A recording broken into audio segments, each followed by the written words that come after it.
कभी समुद्र के जल को मीठा किया जा सकता है? या खारे पानी को मीठे में परिवर्तित किया जा सकता है?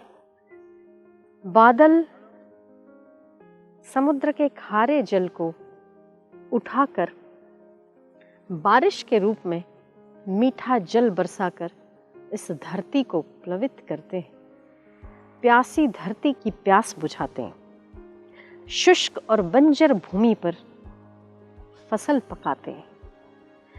मीठे जल में परिवर्तित करने की ताकत केवल बादलों में हो सकती है।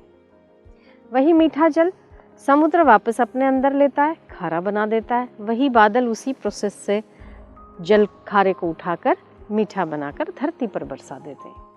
हुई ना ये प्रोसीजर, जो नेचर की प्रोसीजर है। ऐसी इंसान की करामत नहीं हो सकती।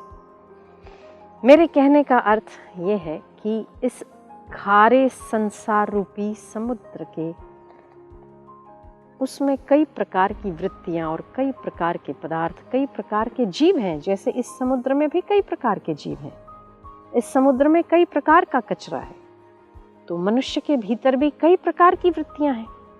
इस संसार में कई प्रकार के जीव हैं। इस संसार रूपी खारे जल को यदि मीठा बनाना हो, यदि आपकी खारी वृत्तियों को यदि मीठी बनाना हो, तब उसके लिए सद्गुरु रूपी बादल चाहिए। जब गुरु रूपी बादल आपकी वृत्तियों का जल उठाता है, उस खारे को परिवर्तित कर मीठा बनाता है, तब आपका हृदय भक्ति संपन्न, सुयोग्य, आत्मा परमात्मा की बात को समझने योग्य, शांति की चाह रखने वाला और निश्चिंत जीवन होता है।